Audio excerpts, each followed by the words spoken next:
Federation here at Niagara Falls High School.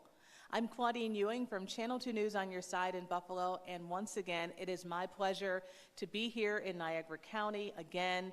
You know, next The year, Civil Rights Achievement Award is presented to an individual who carries on the work of Dr. King and promotes leadership in community building, the promotion of social justice, achievements in advancing cultural awareness, and involvement with music and the arts to promote greater understanding and acceptance.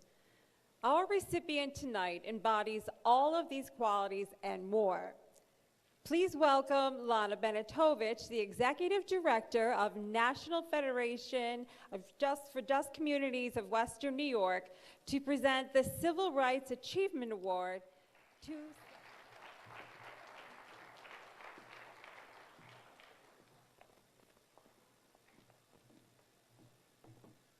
Good evening. It's wonderful to see you all here today. I am here with several of our NFJC, National Federation for Just Communities board members. We're so proud to be co-sponsors of this wonderful event each year.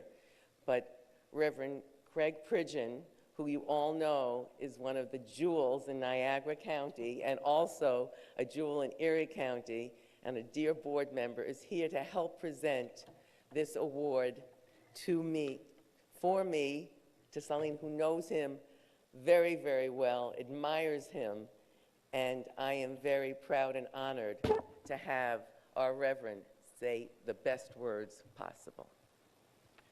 I'm glad to be here with you all tonight, and it's important, especially when we come to celebrate Dr. King, about history.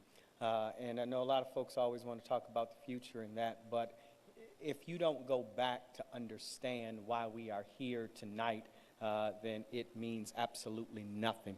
I've had the privilege of being over at the Underground Railroad Historical Site, and actually several months ago, and there's members from the church here, we were able to partner with the Jewish Federation, and we took about 40 people and paired up together and went through and experienced the Underground Railroad together. We were able to talk and compare the Holocaust to those the Underground Railroad, and it was a blessing. This young man, Brother La, taught us so much and gave us insight into our history. If you have not been to that Underground Railroad site, shame on you, especially if you're in Niagara Falls. And it comes with the F word. Free if you live in Niagara Falls. Some of y'all thought the preacher was about to cuss. Y'all got nervous. It's free for those of you that live in Niagara Falls, and I cherish him. He is a jewel, and I admire him. Will you all receive this great recipient of our Civil Rights Achievement Award? Come on and receive Brother Allah. Come on.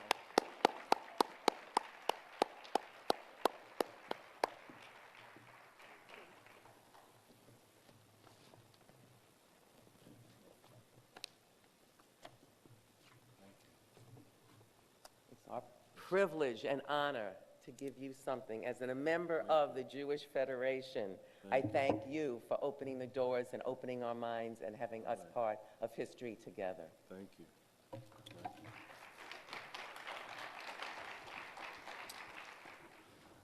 First, I wanted to say I accept this award in honor of my ancestors and my family.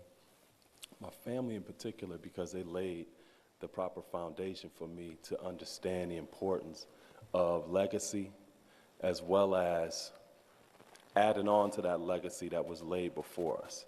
It was through my family that I developed a sense of social justice and cultural consciousness. I also would like to accept this honor on behalf of my nation of the 5%. It is through the gods and the earth that I gain knowledge of self, and that is where I begin to understand the importance of community building and youth advocacy. I want to thank the committee for honoring me, as well as our other honorees. I also wanted to thank the other different agencies that are part of making this event something that we can annually have here in the city of Niagara Falls. One of the things that wasn't mentioned is I'm an early childhood educator. And one of the things that I love about Dr. King's message is that his dream was all-encompassing, meaning it doesn't matter what you look like, what your gender is, what career path that you're in, your age. It's something that you can participate in as an advocate, right? So as an early childhood educator, a part of my purpose is to share a part of that dream with the younger generation. So recently, right, one of the things that I learned about working in early childhood education, 4 and 5-year-olds, is that they have this weird obsession with Chucky, right? Freddy Krueger, all of these different type of people. And there's not a day that goes past that they're not talking about Freddy Krueger or Chucky or something like that, right? And one of the things that I strive to do is encourage them to have more positive conversation. We're not talking about Chucky today. Just yesterday, they had me in the gym trying to play this game called Bird Box that they just made up off the top of their head. This is what I have to deal with every day, right? So one day, sitting down at breakfast, so it's 9 a.m., school starts at 9. Sitting down at breakfast, one of my students is sitting there talking to one of the other students about Pennywise. Pennywise did this, and I strive to stop him right in his tracks. Dude, we're not doing that today. Talk about something positive. We're not talking about Pennywise today. He looked me dead in the face and said, a unicorn bit me in the hand. Right? So this is what I deal with each and every day. And I share that to say that regardless of what career path you're in, striving to advocate the dream of Dr. King, there's going to be challenges. I'm psychologically challenged every single day dealing with some of my little ones. But that's a path that I chose. I wanted to leave you with a quote.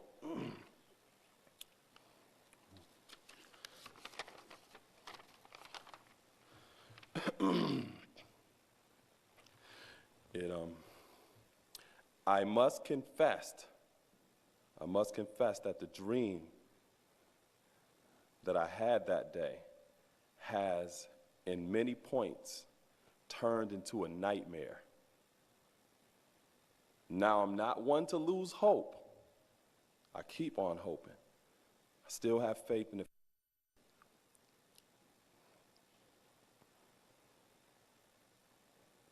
but I've had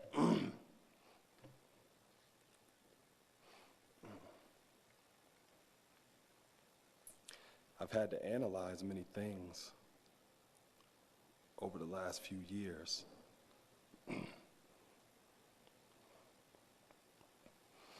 And I would say over the last few months, I've gone through a lot of soul searching and agonizing moments. And I've come to see that we have many more difficulties ahead, and some of the old optimism was a little superficial, and now it must be tempered with solid realism.